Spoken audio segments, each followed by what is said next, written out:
I never imagined I would be in this situation, but life has a funny way of throwing unexpected challenges. When I married David, I knew he had a son from a previous relationship, but since Tyler was already in college, I figured we wouldn't interact much beyond the occasional holiday or family gathering. He was 20, busy with his studies and part-time job, and had his own life to focus on. Everything was normal until David had to leave for an out-of-town work project that would keep him away for several months. It wasn't an ideal situation, but we had discussed it at length, and in the end, he didn't have much of a choice. His job required travel from time to time, and this was one of those unavoidable commitments. At first, things at home remained uneventful. Tyler and I weren't particularly close, but we got along well enough. We exchanged polite greetings, made small talk about his classes or my work, and otherwise went about our separate routines. He'd come home late from work, heat up leftovers from the fridge, and disappear into his room.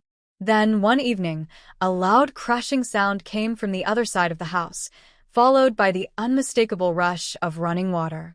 I bolted from the living room, following the noise, only to find Tyler standing in the doorway of his bedroom, staring at water pouring from the ceiling and soaking everything in sight. "What happened?" I asked, stepping closer, careful not to slip on the spreading puddle. "I have no idea," he said, running a hand through his hair. I was just sitting at my desk, and then suddenly, water started coming down. I sighed, already feeling the stress creeping in. The situation was a mess, and the landlord wasn't exactly known for being prompt with repairs. After a few phone calls, we got the confirmation it would take at least a week, possibly longer, to fix the damage. Tyler's room was completely unlivable. The carpet was drenched, his mattress ruined, and the ceiling above his bed had to be opened up for repairs. There was no way he could sleep in there. "You can take the couch for now," I offered, trying to come up with the best temporary solution. Tyler nodded, but I could tell he wasn't thrilled about it. The couch was fine for a nap, but an entire week? That was another story. The first night, I could hear him shifting around, trying to get comfortable. The second night, it was the same. By the third night, I found him in the kitchen at 2 in the morning, rubbing his eyes and making coffee. "You're not sleeping, are you?" I asked, leaning against the counter. He sighed. "Not really. The couch isn't great, and with the repair guys coming in early, there's a lot of noise." I considered the situation for a moment. It wasn't like we had a guest room, and there weren't many options left. "If you want, you can crash in my room until your ceiling gets fixed," I said, knowing it was the only logical solution.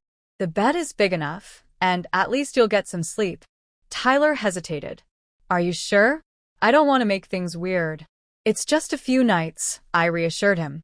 "It makes more sense than you walking around half asleep." After a moment, he nodded. "Okay, thanks." That night was awkward at first. We kept to our own sides, both hyper-aware of the situation, but trying to act normal. Eventually, exhaustion took over, and we both fell asleep. By the second night, things felt a little more relaxed. We started talking before bed, something we had never really done before. Tyler told me more about his classes, the stress of balancing work and school, and his plans for the future. I listened, realizing I didn't actually know much about his life. Over the next few days, it became a routine. We'd watch a show before bed, talk a little, then fall asleep. It was nice in a way I hadn't expected. I had always thought of him as David's son, but for the first time, I saw him as an individual, someone who was navigating adulthood and trying to figure things out. Finally, after more than a week, the repairs were finished. The workers patched up the ceiling, the carpet dried, and Tyler's room was usable again. That night, as he gathered his things, I felt an unexpected pang of loss. "Well, I guess I'll be back in my own space now," he said, standing in the doorway. "Yeah," I said, offering a small smile. "Bet you're glad to have your privacy back." Tyler hesitated for a second before speaking.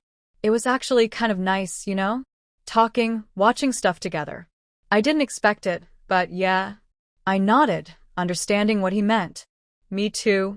And just like that, he walked back to his room, leaving me with a newfound appreciation for the connection we had built in such an unexpected way.